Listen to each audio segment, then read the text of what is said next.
Vou começar a gravar. Beleza, só linhas gerais aqui, cara. Obrigado aí de novo. Espero que você esteja bem. Bem-vindo ao Brasil. Obrigado. Como eu te falei, esse aqui é o projeto global, né? Depois, novamente, o pessoal da Segmentify, se você quiser falar sobre a comunidade global com eles, é super legal. Claro que eles têm um interesse aí no grupo Farm, óbvio. Mas se não tiver fit com o que vocês fazem, tá tudo certo. A Segmentify é uma plataforma... Super top, Carlos. Super top. E legal. aí a gente entende depois se faz sentido ou não. Beleza, joia, obrigado, cara. E é isso, cara. Então, a ideia aqui é falar sobre tua jornada, expansão internacional, BI, falar dados. Eu acho que você é um cara de dados também. Eu estava lendo melhor seu LinkedIn. Você fala ali que cuidar de dados é importante, mas se você não cuidar das pessoas também, o negócio não vira. Então, acho que a gente pode falar bastante dessas coisas. Eu vou fazer uma apresentação aqui e a gente vai para a pancadaria, tá bom? Beleza. Só para confirmar, você é o gerente de e-commerce, head de e-commerce do grupo Farm Rio, é isso? Head de digital da Global. Farm Global, perfeito. Isso. Hoje a gente tem uma divisão de operação do Brasil e operação resto do Brasil. Então eu toco o resto do mundo. Tá bom, legal. Então, vamos lá. Olá, pessoal. Aqui quem está falando é o Carlos Monteiro para mais um episódio do E-Commerce Growth Show. Sou o Carlos com a Evolve. Esse episódio aqui, mais um trazido pela Segmentify. E hoje eu tenho a honra de estar com o Marcel Martins, que ele é o Head de Digital Commerce da Farm Global, parte do Grupo Farm, que é um grupo muito conhecido aí no Brasil, dono da Animale e tantas outras marcas. Então, em vez de eu ficar falando um monte de coisa, Marcel, eu sempre prefiro que o meu convidado, que é muito mais interessante, convidada, eles se apresentem. Eu sempre começo com a mesma pergunta, cara. O Big Picture, o Marcel, como é que ele foi parar no mundo do Digital Commerce? Um pouquinho da tua jornada aí. Eu vi que você trabalhou no BTG também e hoje você está na Farm há um tempão. Então, conta aí um pouquinho da tua história, cara, até você chegar. Aí a gente vai para a pancadaria. Beleza, cara. Tudo bem, Carlos? Cara, bom dia aqui para mim, cara, que estou no Brasil. Cara, como é que eu caí no digital, né? Então, vamos lá. Eu sou engenheiro formado. Eu me formei fiz engenharia de produção na UFRJ.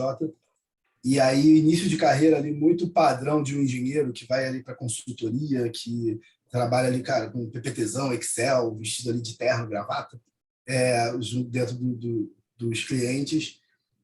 Depois eu fui para o BTG, entrei no BTG ali cara, muita gana de crescimento acelerado. Na época que eu me formei, isso aí tem 10 aninhos, o BTG estava num momento de expansão muito grande no mercado sul-americano, mas banco é muito grande, né? Eu acabei entrando numa área ali muito de back-office, muito de back-end ali como um todo, e quando eu entrei eu percebi que para eu sair dali eu ia demorar, e aí comecei a testar outras coisas, e acabei no Grupo Soma rapidinho, né? Então, eu acho que eu fiquei uns 6 meses mais ou menos no BTG e vim para o Soma. No Soma, cara, e aí é isso que você falou, né? O Soma é um hub de marcas. Naquela época, 8, 9 anos atrás, o Soma era tinha basicamente 2 grandes marcas, Animale e Farm. A Animale ainda tocava muito à frente ali do Grupo Soma como resultado. Eu entrei numa área de projetos, então era um business improvements ali que a gente chamava, que o grande pipeline de projetos a gente atacava da onde tinha ali maior resultado para o menor resultado, de acordo com o esforço. Então, fiz projeto em tudo quanto é área do varejo, cara, planejamento, digital, e-commerce, operações, de gestão e por aí vai. Cara, e aí, de um determinado momento, a empresa de moda no Brasil, né, cara, empreender no Brasil é difícil, né? E aí, quando a gente tem N barreiras, mas vender roupa é algo que o começo dele é razoavelmente simples, né? Você consegue ir num lugar, comprar uma roupa e vender essa roupa em outro lugar. Então foi assim são assim basicamente que nascem as primeiras marcas. A galera vai lá e aqui no Rio de Janeiro, para quem conhece, né, Petrópolis, que é bem mais barato do que o Rio, compra ali roupa em Petrópolis e revende numa feira maiorzinha ali no Brasil, e aí no Rio de Janeiro. E a partir disso começa a crescer. Então começa a dar certo, e aí começa a fazer o primeiro desenho de bermuda, o primeiro desenho de vestido, o primeiro desenho de blusa. E quando vai ver, o empreendedor vai lá e abre uma loja só dele. E aí abriu 2, e aí o negócio está dando certo, abriu 10, e de repente ele tem um business na mão de um cara mega empreendedor, mas não necessariamente com o conhecimento e know-how ali de gestão para poder tocar esse business inteiro. Então, naquele momento que eu entrei no Soma, era um momento onde a Farm e a Animale já eram gigantescas, cada uma tinha cerca de 50 lojas no Brasil, as duas tinham se fundido e tinha muita coisa para arrumar. E essa galera que estava nessa área de projetos era uma galera que vinha do mundo corporativo como um todo. Então, tinha ali uma pegada mais de gestão. Aí a gente foi dividido, jogado cada um para dentro de uma marca, eu caí dentro da Farm, e aí fiz vários projetos ali dentro da Farm, fiz projetos de planejamento de produto, planejamento comercial, toquei o início da expansão da Farm lá para fora do Brasil, e recentemente, 2 anos atrás, eu tive a oportunidade de tocar o digital da Farm Global, e aí eu caí no digital, tenho 2 aninhos aí, cara, de bastante aprendizado, pegando ali um conhecimento de varejo que eu consegui aí nesses anos dentro do Soma, e o Soma adquirindo mais marcas, né? Então mais benchmark para a gente poder fazer, e aplicando ali no digital. Então, cara, assim que caía ali, assim que eu caí ali no mundo. Cara, que incrível. Eu vou fazer uma pergunta talvez não tão comum para minha série de perguntas aqui, mas você é um engenheiro. E um engenheiro que trabalha em moda. O commerce, o Mariano sempre fala que hoje o commerce ele é muito números, muito data-driven, né? Você, como engenheiro, eu nunca gostei de matemática. Você é um cara que a matemática e talvez a física e a química estava no sangue. Os cálculos. E como é que você vê isso, né, cara? Que você veio muito trabalhando, você trabalhou em banco, aí você trabalhou com otimização de processos no grupo, até isso evoluir para o digital mesmo, que você foi traçando esse caminho e talvez se encontrando. Então, como é que é isso aí como é que você vê o papel do cara de números hoje no commerce? Como é que... Boa. Cara, ótimo ponto, né? E vamos lá. Cara, uma área, né, seja ela qual for, aí, desde o financeiro até a área de estilo, elas funcionam razoavelmente parecidas em termos de gestão. Então, você tem que entender quais são os principais indicadores que você tem que controlar. Então, cara, como é que você consegue saber se está tudo bem ou se não está tudo bem ali com a sua área, seja uma área de entregar roupa, de fazer roupa ou de vender roupa, no caso aqui do varejo de moda. Então, a primeira coisa são os indicadores. Segunda coisa, quais são os processos que você precisa ter para você controlar esses indicadores, né? Então, como é que você precisa entender ali de quanto tempo, como é que vai levantar isso, quais são as áreas que tem que estar envolvidas, quais são as tomadas de decisão que a gente tem que ter a partir do entendimento do que está acontecendo com cada um desses indicadores, ou as possíveis tomadas de decisão.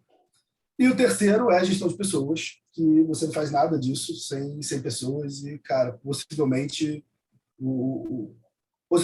mais importante do que a organização, acho que são ter pessoas muito boas no time ali que conseguem andar, né? Você fala um pouquinho de processo, né, cara? Não existe processo perene, assim, o processo depende totalmente das pessoas. E a minha gestão pode ser diferente da gestão de uma outra pessoa, e a gente pode chegar no mesmo lugar, mas vai depender muito mais da pessoa do que o processo que está bem descrito ali. Então, dito isso, quando caí no e-commerce, foi a primeira coisa que eu fiz, assim, entender ali, cara, o que eu tenho que olhar. E aí a minha cabeça aí de engenheiro, aí ela começa a quebrar os problemas em probleminhas e a gente vai atacando um de cada vez. Então, exemplo, eu sempre dou esse exemplo ali quando estou ensinando para o time. Cara, a receita vem de uma determinada seção que você tem no seu site, uma determinada conversão e um determinado ticket médio. Necessariamente, para você aumentar a receita, cara, você vai ter que mexer em um desses. Não tem como você aumentar a receita se você não mexer em um desses. Beleza, aí vamos quebrar cada um desses em outros casos. Tá bom, cara, então, dentro da conversão, por exemplo, o que eu posso fazer para poder aumentar minha conversão? E aí eu começo a quebrar isso aí por funil de jornada de cliente, né? Então, o cliente que está menos quente no meu site, qual é a conversão, aspas, que eu tenho que me mensurar dele ali? Eu não quero que ele compre direto, né? Não é meu intuito. Se eu for medir isso, eu vou medir errado. Então, quando ele entrou primeiro, cara, eu quero saber o tempo que ele gasta no meu site. Eu quero saber se a minha taxa de conexão lá do meu clique na mídia para ele cair dentro do meu site está conseguindo ser o mais efetivo possível. Não está desistindo porque minha página está lenta, por exemplo. E aí você pega cada um desses indicadores, cada um desse modelinho ali de raciocínio lógico e vai quebrando para você ir atacando. E aí vai fazendo plano de ação, discutindo com o time e vai atacando um de cada vez. Sendo bem honesto, o modelo, assim, o pensamento disso daqui, de estruturar isso, eu não acho muito complicado. O que é complexo pra caramba para mim é que tem muita subjetividade nisso tudo. Total. E aí que entra o ponto, né? Antes de eu vir para o digital, eu tocava no planejamento comercial da Farm Brasil. Então, cara, eu olhava assim, todas as ações de todas as lojas que a gente estava fazendo, quais são as comunicações, quantidade de roupa, etc, etc. E quando eu vim para o digital, eu falei, cara, vai ter uma coisa ótima agora, porque nas lojas eu não consigo controlar o meu fluxo. Então, meu fluxo fica muito dependente ali do que está acontecendo no mercado, dentro de uma loja específica, né? Então, cara, se o shopping está mais badalado ou não está mais badalado, se vai ter um feriado ou não vai ter um feriado, tudo isso influencia demais. Eu fico um pouquinho sem controle desse indicador, que é um dos 3 indicadores que mais vai vender. Para minha surpresa, quando eu vim para o digital, eu falei, ótimo, agora eu vou ter clareza perfeita de onde a galera está vindo, vou conseguir mexer em tudo. O que eu não sabia, né? Menino ali, menino de digital. Tem 2 caixas pretas ali, né, cara? Tem uma caixa preta chamada Facebook e uma caixa preta chamada Google. Os algoritmos ali, como funciona. Cara, ninguém sabe exatamente como é que funciona. Provavelmente nem o dev ali do Facebook e o dev do Google sabem. Aquilo ali já deve estar cheio de machine learning. Então você fica um pouquinho refém ainda dessa incerteza, né? Dessa não transparência de como é que você mexe exatamente nas alavancas. Mas, tudo bem, é uma incerteza, né? Então, a gente tem várias outras informações que a gente consegue controlar muito bem. Então, dado todas as informações que a gente tem, o que a gente consegue fazer para ir melhorando cada uma delas e impactando cada uma delas? Quando você fala de moda, você bota mais subjetividade nisso tudo, porque a gente brinca aqui dentro, o pessoal do Ambev aí não fica chateada, mas a gente fala que vender cerveja é mais fácil que vender roupa, porque você tem um histórico muito bem definido, né? Então, você consegue olhar para trás e estimar muito bem o que vai acontecer para frente ali com um grau de incerteza. No caso de roupa, cara, mais de 95% da nossa roupa é uma roupa nova. A gente não faz. O modelo é igual, mas no caso da Farm, que é muito estampado, por exemplo, a estampa é diferente. Já era. E aí eu mudei ali o desejo do meu produto completamente, porque eu mudei a coloração dele, e ele é um produto diferente. E eu não sei quanto é que ele vai vender. E aí, quando você começa a fazer as análises de projeção, cara, o meu site está bem ou não está bem, eu tenho que levar em consideração o desejo que a cliente está sentindo por aquele produto. E aí a minha coleção pode estar boa ou não, mas como é que você mede isso? É muito difícil, né? Muito difícil você mensurar isso perfeitamente. E a gente tem alguns meios aqui que a gente tenta dar um jeito, mas não é preto no branco. E aí acho que esse é o ponto, né? Então, a minha cabeça ali um pouco mais exatas acaba ajudando muito para deixar ali o problema um pouco mais tangível de aonde é que está apertando o calo, onde é que não está apertando o calo, mas a resolução do problema em si acaba passando muito por subjetividade. E quando você fala de e-commerce, marketing digital, cara, ainda é marketing, né? Vem muito do marketing ali dentro. Tem muito a ver com isso. Então, sempre vai ter uma questão muito grande ali de experiência, uma questão muito grande de entendimento do mercado, de comparação, de benchmark, para você ir evoluindo. Então, acho que é mais ou menos isso, cara. Acho que assim, a cabeça acaba ajudando, mas não é tudo de jeito nenhum, de jeito maneira. E é excelente. Antes da gente falar de expansão internacional, é que você foi falando, e, cara, minha cabeça aqui, especialmente lembrando das tendências em Europa, que você, indiretamente, pelo que entendi, você me falou, porra, tem quebra de grade, né? Então, meu pai está em moda, né? Ele tem uma loja. Então, como é que eu trabalho com quebra de grade? Como é que eu trabalho com devolução? Primeiro, eu quero te perguntar assim, a tua experiência em ter ido para a loja, então, contribuiu muito para o teu conhecimento de e-commerce, tá? Essa é a primeira pergunta. E como é que isso hoje se traz para o digital? Segunda pergunta é, o que vocês fazem em termos de iniciativas digitais? O nosso tempo é curto, a gente vai marcar um outro podcast, você pode, cara, é muito legal o papo com você, eu quero falar de expansão internacional também. Então, o que vocês estão fazendo de iniciativas digitais? Consegue dar uma pincelada? É marketplace? Vocês têm aplicativo? Vocês têm omnicanalidade, né? O que a gente fala? E também, essa questão mais sustentável que a gente vê hoje, porque eu acho que vocês são um grupo né, muito progressista, vamos falar, então eu queria ouvir, eu conheço inclusive a Juliana, ela trabalha na frente de inovação aí do grupo, ela veio para Portugal, né? Eu queria saber o que vocês estão fazendo aí em termos né, de e-commerce, dessas tendências mundiais que a gente vê. Então, sua experiência no físico, né, e para trabalhar essa subjetividade, as frentes que vocês têm hoje no digital commerce, e a gente fala de expansão internacional. Beleza. Cara, o trabalho ali antes que eu fiquei quase 6 anos ali, 5 anos, 6 anos trabalhando com varejo, né, como um todo. Então, planejamento de produto, que foi a primeira área que eu toquei aqui dentro, ela cuida ali desde o desenvolvimento da coleção até entregar a coleção no centro de distribuição. O planejamento comercial pega essa coleção no centro de distribuição e cuida dela, aspas, até você escoar a última peça. Então, passa ali por todo o business plan da empresa inteira, orçamentação, OTB, ação comercial que a gente vai fazer, estoque, giro, por aí vai. Essa noção toda, ela me deu uma noção assim, muito de business, muito do varejo em si. E o e-commerce, ele é um big canal enorme, mas ele ainda é varejo. Assim, o que você está fazendo ali, você ainda está vendendo, ainda é o mesmo business do todo. Só que agora ele trabalha um pouquinho diferente, né? Então, cara, quando a gente fala aqui de ad cost ou de ROAS, a gente está falando de um investimento de marketing que a gente está fazendo na empresa inteira. É a mesma coisa, funciona da mesma forma, mas os bits and bytes ali são um pouco diferentes. Mas a noção macro ainda é a mesma coisa. Então, te dar um exemplo ali, né, de como é que isso me ajuda.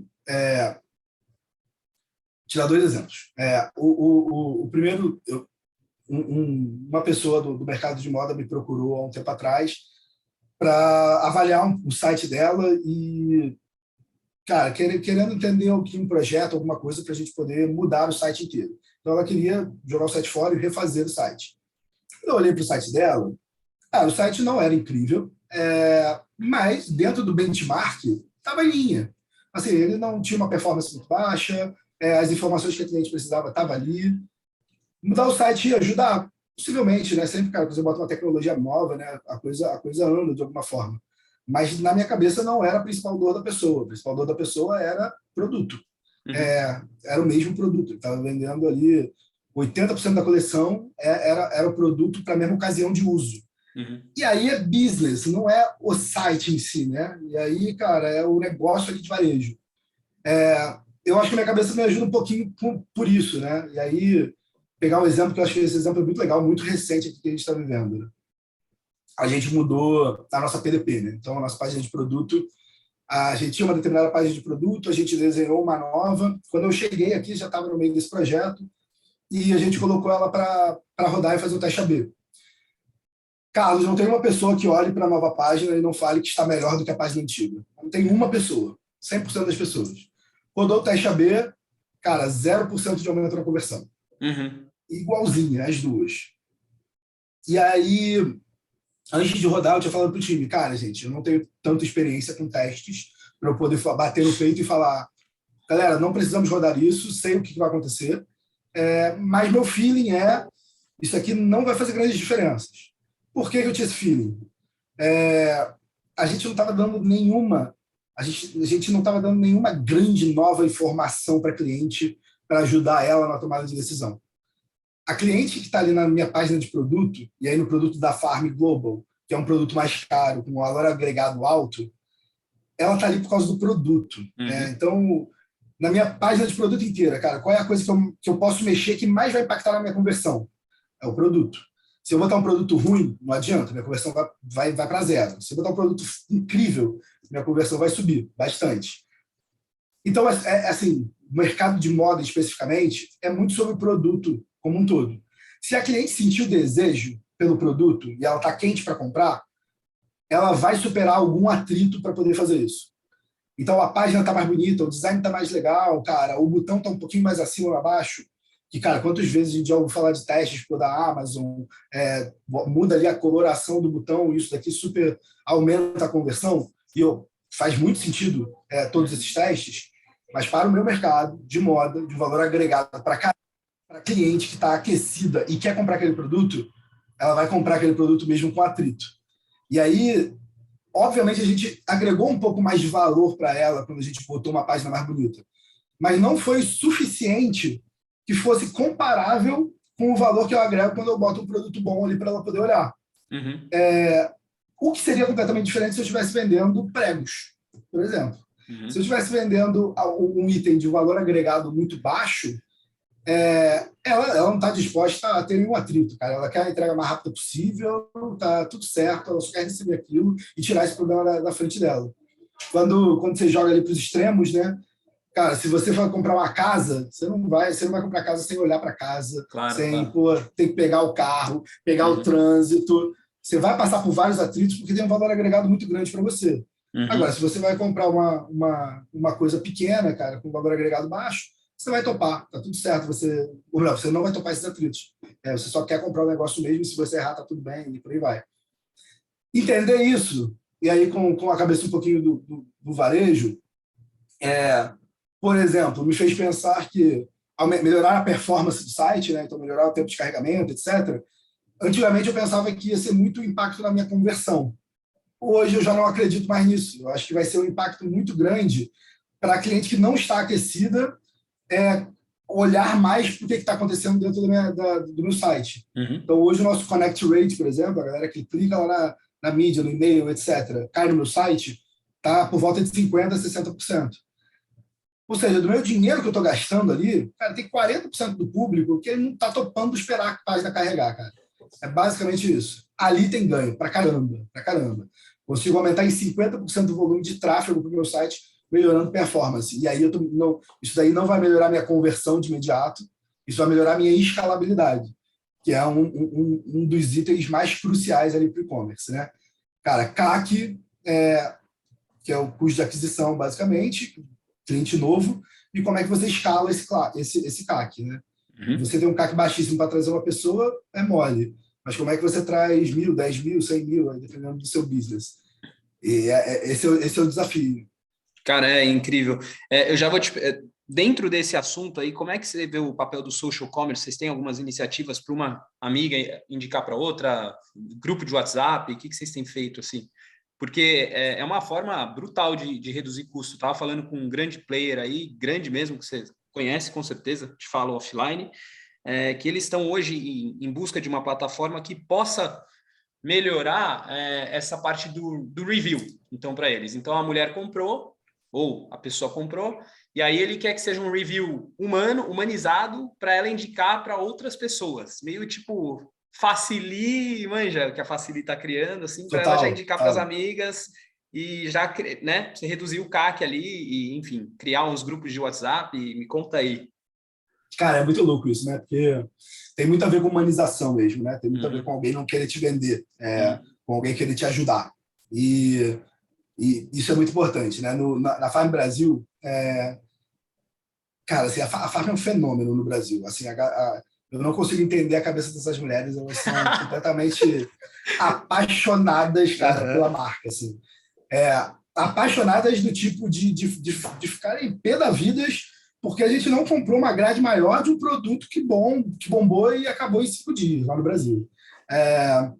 E aí tem um grupo no Facebook chamado Provador Farm, criado pelas clientes, para as clientes, não pode entrar homem, se eu não me engano, só o Marcelo Bastos, que é o fundador da Farm, está no grupo, e eu. Cara, aquilo ali é uma riqueza de ensinamento, cara, customer experience como um todo. Para você postar no grupo, você tem regras, né? Então, cara, a menina vai lá, cara, de novo, cliente para cliente. A galera criou isso, a comunidade fez aquilo ali existir. E aí, falando da modelagem, falando quando tá bom, quando não tá bom, quando o P é um P de verdade, e, cara, problemas inerentes a indústrias que existem. E aí, a taxa de conversão, todas aquelas mulheres que estão ali, cara, são clientes incríveis da Farm. Porque elas estão trocando ali informações que são muito valiosas. E aí, como é que a gente faz isso tendo uma marca, onde, querendo ou não querendo, eu sempre vou falar pela marca. Então, eu sou parcial nisso. Como é que eu vou fazer passar essa transparência de informação para eu poder falar para o cliente assim, esse item aqui ficou uma porcaria a modelagem, cara, realmente a cintura não está boa o suficiente.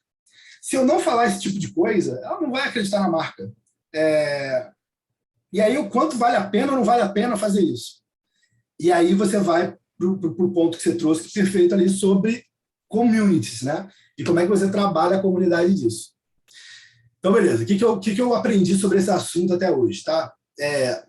Farm Brasil, já temos uma legião de fãs e é muito razoavelmente fácil a gente criar uma comunidade. Então, a gente tem o código de vendedor, a gente tem esse grupo que foi criado por elas mesmas, a gente tem, no caso do nosso código de vendedor, para quem não sabe, a vendedora ela ganha um percentual da venda, né? Como se fosse um afiliado, né? No marketing digital, ela ganha um percentual da venda se a pessoa usar o código dela. Isso faz com que ela comece a divulgar muito material para poder bombar o seu próprio Instagram, por exemplo, e bombar o seu código. Cara, a gente tem vendedora vendendo mais do que uma loja na farm. É nesse nível. Beleza. Como é que... Então, assim, quando você tem uma marca ou um produto que já gera esse desejo, criar isso, aí são mecânicas comerciais. Por exemplo, essa, né? Você gera um código e dá um desconto para ela. E aí você facilita a vida dela, né? Pô, libera ali a comunicação que você vai fazer, libera para ela antes, combina com ela qual é a data, por aí vai. Então você tem algumas mecânicas. Na Global, assim, a gente nem cheguei a comentar, né? Que um pouco mais para frente, mas a Global, cara, tem um potencial de ser maior que o Grupo Soma, basicamente, porque o mercado é um absurdo, gigantesco, que é o mundo. Ao mesmo tempo, a gente não tem nenhum conhecimento do que a gente tem no Brasil, né? Em termos de marca, de brand awareness. Então, você gerar esse tipo de engajamento estando no início de uma marca é muito mais complexo, mas é muito mais difícil. E aí, o que a gente tem feito? A gente tem se apoiado como... Aí eu vou começar a entrar um pouquinho na expansão, tá? Aí você me corta se você quiser deixar um pouco. Não, vai que tá da hora. Cara, a gente tem alguns pilares ali como expansão, né? Por exemplo, é o nosso atacadista. O atacado fora do Brasil é muito forte. Então, quando você pega uma Anthropologie, uma Saks, agora em Paris, um Le Bon Marché da vida, quando uma loja imensa dessas topa colocar você dentro dela e te comunica, isso é um gabarito de que você está fazendo um bom trabalho, que a sua cliente pode te procurar, que tem alguém falando ali, estou aqui há 70 anos no mercado e essa marca aqui está comigo. Então, o atacado é uma porta de entrada fenomenal. Mídia paga, que, cara, não tem nada mais poderoso do que mídia paga em termos de alcance, em termos de trabalho. E aí, cara, existem formas e formas de trabalhar em mídia paga. A mídia paga, para mim, é a coisa mais importante de tudo que eu vi no e-commerce até agora. E tem muita coisa para ser descoberta. O mercado inteiro assim, tem muita coisa para a gente entender ainda de mídia paga, como se trabalhar isso. E o terceiro é a comunidade, né? Justamente esse ponto. Que aí essa comunidade a gente pode trabalhar ali de 3 formas, 3 pilares. Pelo menos é assim que a gente trabalha aqui dentro. O pilar 1 são celebridades, cara, que, se a gente conseguir alcançar nelas, seja de via orgânica ou inorgânica, ou seja pagando, ou seja a galera gostando de um produto, pegando lá, usando e gerando mídia espontânea, isso, além de gerar um awareness, gera um gabarito, assim como o atacadista gera. E isso é fenomenal. Então, ponto 1, mais high level, assim, né? Mais high-end. Segundo ponto são influencers. E aí você tem influencers de diversos tamanhos. E isso, na minha experiência aqui, não tem uma resposta certa, cara. Você tem que testar. Depende muito do seu produto, depende muito do tipo de cliente que você tem e depende muito da influencer, né? Depende muito do trabalho que ela faz e como ela faz. Tem que controlar lá todas as métricas, o engajamento dela, o número de seguidores, o quanto ela está empurrando, seja para o seu Instagram ou para o seu site, dependendo ali de qual é a sua estratégia. Mas é teste, cara. É teste pra caramba para poder ver o que funciona. É só mandar roupa, cara, é um FII fixo, é um FII de acordo com o retorno que ela dá. Cara, já vi funcionar bem dos 3 modelos, por exemplo. Então, e já vi funcionar mal também. Então, depende bastante, tem que testar e tem que ver a pessoa e a internet, né, muito sobre isso, cara, sobre a pessoa, né? Tem que ser a pessoa que se identifica com o teu produto. Aquela pessoa vai vender com uma verdade muito maior, como um todo. E aí você consegue um engajamento melhor. E o último nível ali, o nível mais baixo, são as comunidades mesmo, né? E aí a gente chama aqui de embaixadores da farm, que são um grupo de pessoas que fala ali a linguagem da nossa marca, que são como se fossem as pessoas ali que a gente está fazendo a roupa para elas poderem usar, colocar no seu meio, passar para as amigas e começar a gerar um burburinho ali como um todo.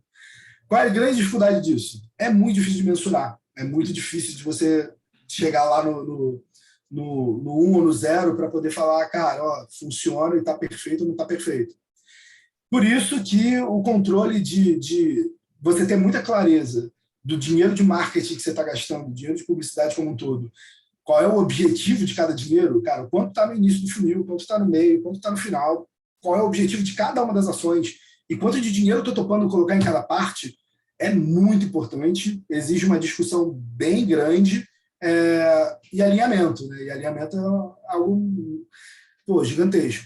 Se você pega ali no passado, cara, empresas de 30 anos atrás, como é que elas faziam a publicidade, né? Cara, vamos fazer essa campanha aqui, vamos botar para rodar, X% da minha receita vai para a minha despesa de marketing, é isso aí. E isso aqui é intocável. Tinha formas de mensurar, mas nenhuma era tão preto no branco, por exemplo, quanto mídia paga.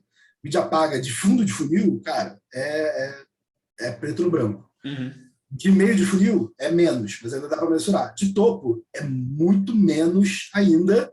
E aí você tem que fazer vários jeitinhos ali para você tentar entender se você está no track certo ou não. Cara, incrível. Dentro ainda da expansão internacional aí, me conta então, porque assim, quando você fala atacado, eu entendi, o Bon Marché ele é como se fosse um magazine de luxo, né? Então são magazines de luxo, tipo Neiman Marcus nos Estados Unidos, seria equivalente, aqui tem esqueci, mas enfim, essa é a ideia, né? Você ser convidado ou fazer uma parceria e começar a colocar suas roupas ali. Cara, uma pergunta assim, para vocês não seria interessante, porque eu te falei do meu amigo, do chocolate, né? Também que está indo para lá, inclusive ele falou que está conversando com uma moça que está ajudando a Farm, a mapear os países, e provavelmente você já tem esse número, aonde tem muitos brasileiros, por exemplo, Canadá, por exemplo, Estados Unidos, por exemplo, França, por exemplo, Portugal, né? Porque o brasileiro, naturalmente, não sei se é naturalmente, mas para mim é um movimento natural, né? As brasileiras, elas quererem estar, tem uma coisa cultural também com a Farm, né? Sabe, faz sentido isso? Vocês têm um pouco disso na estratégia? Bom ponto, tá? É uma dúvida de muita gente. Cara, se te dar uns números, tá? O mercado americano é 9 vezes maior do que o mercado brasileiro em compra de roupa. Uhum. O mercado europeu é do tamanho do mercado americano. Então, são 18 vezes maior do que o Brasil. Se eu for mirar o brasileiro fora do Brasil, eu vou deixar de capturar uma oportunidade imensa. Então, eu acho que essa é a grande diferença ali da expansão que a gente fez na Global para a tentativa de expansão das outras marcas de moda do Brasil. Ninguém conseguiu expandir de verdade, porque ninguém tentou fazer uma operação para fora do Brasil, de verdade. Uhum. O que a galera tentou fazer foi abrir lojas lá fora, pegar a roupa que tem aqui e colocar para vender. Não funciona assim, o corpo é diferente. A medida, mercado, né? A medida é diferente, começa pelas medidas, né? A medida é diferente, a modelagem é diferente, a cultura é diferente, o mercado é diferente. Então, se eu pegasse a roupa do Brasil que está aqui e levasse para os Estados Unidos, a mesma roupa perfeitamente, com o mesmo caimento, com a mesma qualidade, com o mesmo preço, eu ia competir com uma Forever 21 lá fora. Uhum. E eu não tenho nenhum tamanho de escala, não tinha naquela época, para eu conseguir competir em preço com a Forever 21. Então, eu ia fazer um produto do mesmo nível, com um valor agregado mais baixo, competindo com alguém que vai conseguir ter escala para poder me bater na parte de preço. Uhum. Então, assim, você tem que estudar o que está acontecendo ali. Quando a gente estudou, a gente se posicionou como uma marca de moda contemporânea, que é chamada. Então, é um ticket médio mais alto com uma qualidade melhor. Então, os nossos tecidos, o acabamento da nossa roupa é muito superior ao do Brasil. A estética ainda é muito parecida, mas a qualidade é completamente diferente. E aí eu me posiciono versus outros players ali dentro do mercado. Então, focar no brasileiro. Cara, focar no brasileiro seria uma perda de oportunidade gigantesca. E aí, mais um número. Assim, quando eu peguei aqui a Farm Global, 2 anos atrás, nós éramos a 6ª marca do Grupo Soma em digital. Nós somos a 2ª agora. A gente só está atrás da Farm Brasil. Okay. Cara, e aí, isso não é um mérito meu, assim, não é cara, o que o Marcel está fazendo de diferente? Então, tem uma questão de gestão, mas tem uma questão muito grande de mercado. Assim, o mercado é muito maior. Então, se você está fazendo um trabalho bem feito, não só no e-commerce, né, mas como a sua empresa como um todo, né, tanto de produto, como de entrada, de estratégia, etc., se você conseguir competir nesse mercado, o seu ganho vai ser maior. Mas é difícil pra caceta, é muito difícil. Como tudo. E aí é legal. Me conta os desafios que vocês passaram aí, talvez algumas coisas que você aprendeu mesmo, que você falou, caramba, eu achei que era assim e, puta, quebrei a cara, não é assim. Beleza. Cara, acho que, vamos lá, antes de eu vir pegar o digital, eu fiz o meu primeiro projeto dentro da Farm foi vender roupa da Farm fora do Brasil. Então foi começar esse projeto. Isso faz uns 5 anos, alguma coisa assim. E aí, naquela época, o dólar tinha subido pra caramba, tinha batido 3,20, estava enorme, e a gente entendeu que fazia sentido a gente tentar vender, fazer a mesma coisa ali, cara, pegar a roupa do Brasil e vender fora. E aí o nosso contato comercial fora do Brasil falou, não, Marcel, fazer isso com a roupa do Brasil vai dar errado. Então aí todo o ponto da Forever 21 que eu comentei e por aí vai. E naquele momento, a gente tinha várias assumptions, né? A gente tinha várias hipóteses. A coloração da Farm não vai dar certo, é muito forte, a galera não usa isso. Nossa, tinha até de tipo, de simbologia. Então, cara, usar... Qual era, cara? Tinha um animal que a gente usava muito naquela época. Eu acho que era tucano, cara. Tucano não vai dar certo. Tinha essa hipótese. A paleta de cor vai ter que mudar e por aí vai. Tudo isso daí que eu estou te falando caiu por terra. Tudo isso não foi verdade. Mas foi muito verdade, por exemplo, a parte da modelagem. É uma modelagem totalmente diferente mesmo. E, cara, se você não trabalhar isso, você está ferrado. Olhando um pouco mais para o que está acontecendo agora, né, e que a gente está aprendendo. A gente fez isso tudo, no meio veio uma pandemia. E a pandemia teve que ajudar, assim, a gente teve que se adaptar a aprender a trabalhar com uma empresa que está crescendo sem ter muita certeza do que vai acontecer no futuro. Então, a gente pegou, isso é um aprendizado de negócio que eu tive pra caramba, a gente tentou deixar variável a maior parte dos nossos custos de longe para a gente conseguir crescer de acordo com o que a gente estava conseguindo realizar de venda. Então, todos os contratos com os fornecedores, tirando, obviamente, compra de material, a gente tentou colocar no variável e tentou tirar do fixo. Isso foi ótimo para a gente, porque a gente perdeu um pouco de margem quando cresceu, mas quando caiu também por causa da pandemia, a gente não tomou um tombo tão grande. E a gente acabou dando um pouco de sorte, porque a pandemia acelerou muito o digital, né? E nós somos uma marca muito digital lá fora.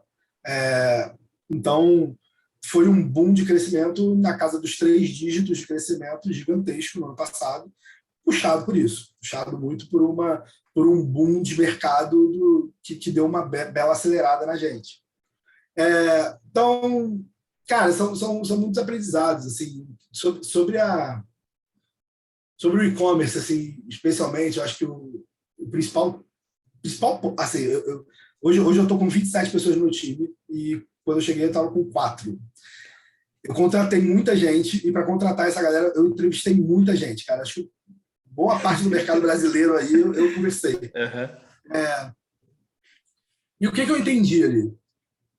Ninguém tem muita certeza. Assim, ninguém sabe exatamente qual é o caminho das pedras ali, né? Vou te falar esse exemplo eu gosto muito, que é uma das coisas mais importantes para mim e nunca vi uma resposta. Cara, uma marca nova, né? Ou uma marca mais antiga, tanto faz.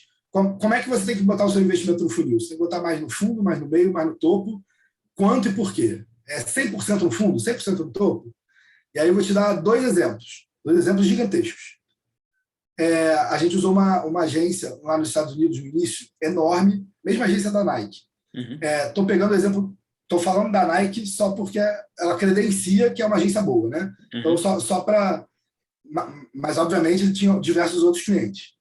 Eles não acreditam em investimento de mídia paga que não seja para fundo de funil.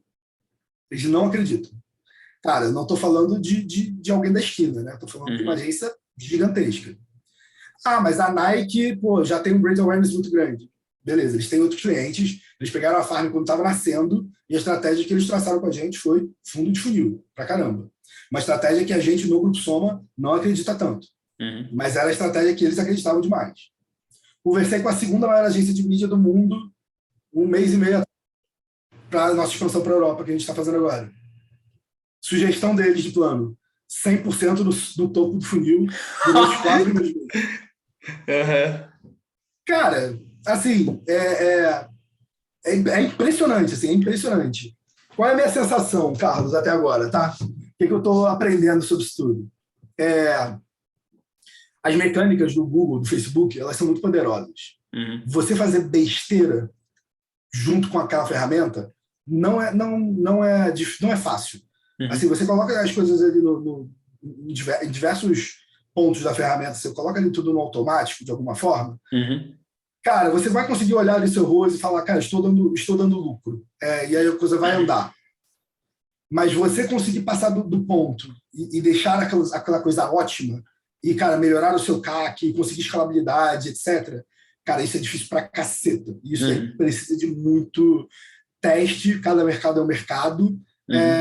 E aí o modelo de gestão da mídia, especificamente, cara, tem que ser uma coisa muito controlada, ele tem que ser uma coisa muito, de maneira racional, a gente conseguir explicar todas as tomadas de decisão que a gente está fazendo, seja botando dinheiro no topo, no meio do fundo, fazendo testes, puxando pessoas para poder conversar, pegando benchmark, e por aí vai. Minha percepção é que hoje o mercado como um todo, a gente não tem certeza ainda, a gente não aprendeu a fazer isso perfeitamente. Até porque eu tenho absoluta certeza também que o Facebook e o Google mudam a cada 2 anos, já deve ser uma coisa completamente diferente ali dentro. Né? Mas com certeza, aquilo ali, ele faz grana sim, né? Exatamente. Com certeza, eles vivem disso. O Marcel, cara, que conversa da hora, que conversa incrível. Cara, eu não tenho mais muito tempo, porque eu vou ter um na sequência. Eu quero te perguntar o seguinte. Primeiro, assim, canais de venda, então, para vocês hoje, qual que é a estratégia de venda, né? Os canais de venda da Farm Global, e a gente vai falar do futuro das marcas brasileiras, como é que você vê aí fora do Brasil, tá bom? Beleza. Vamos lá. Canais, né? A gente tem hoje o wholesale, que é bem relevante para a gente, e no direct consumer, né, que a gente chama, temos o e-commerce e as lojas. Nesse momento, eu estou trabalhando, a gente vai começar a trabalhar com marketplaces para a gente poder testar o que vai acontecer. Tem um trade-off muito claro, né, com marketplaces. Você perde um pouquinho ali do controle do seu cliente como um todo, para você ganhar ou revenue, né, ou receita, ou brand awareness, como no geral. Não tenho uma opinião formada ainda sobre isso, não sei dizer se acredito neles como uma mega fonte de receita. Estou falando de uma empresa gigantesca, né? A Farm é uma empresa muito grande. Então, para uma empresa desse tamanho, eu não sei se eu acredito neles como uma fonte de receita adicional ou como um impulsionador do conhecimento de marca em um determinado momento ali do seu crescimento. Sim. Estou mais para esse segundo do que para o primeiro, mas tem que testar, não tem muito o que fazer. Então, canais, basicamente isso. A gente vai começar a nossa expansão de loja agora, posso falar, né? A gente falou no dia ali para investidores que a gente falou no Grupo Soma, então vamos começar a expandir lojas mais de forma mais agressiva.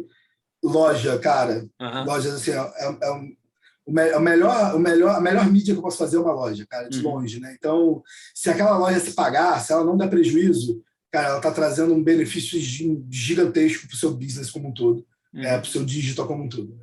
Então, lojas, vamos começar uma expansão mais agressiva. E aí, sobre marcas brasileiras expandindo.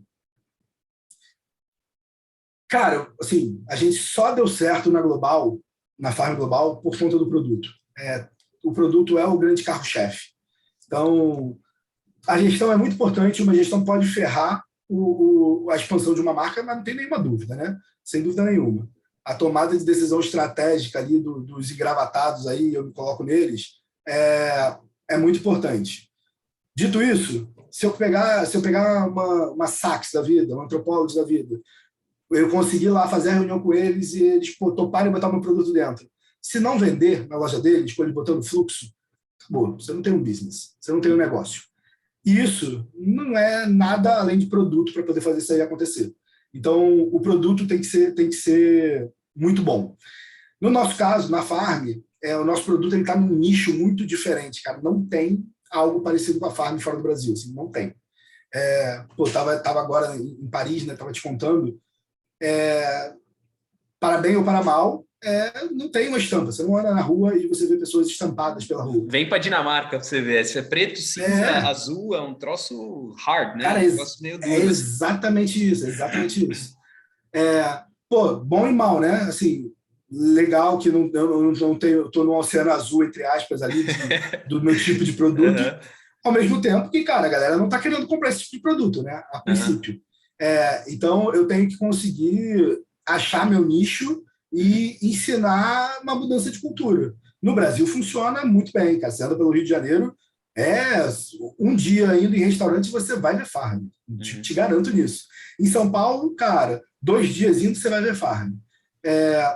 Lá fora a gente vai ter que começar. Nos Estados Unidos, a gente já está bem grande nos Estados Unidos. Os Estados Unidos, assim, já está mais do que comprovado, o produto super funcionou. A nossa dúvida nesse momento é a velocidade de crescimento, cara. A gente vai crescer 30% ao ano ou a gente vai crescer 100% ao ano? Essa é a dúvida. E na Europa, a gente sempre acreditou que o nosso fit de produto era muito melhor na Europa e na Ásia do que nos Estados Unidos. Até por uma questão cultural. Então, outras marcas do Brasil, cara, depende muito do produto.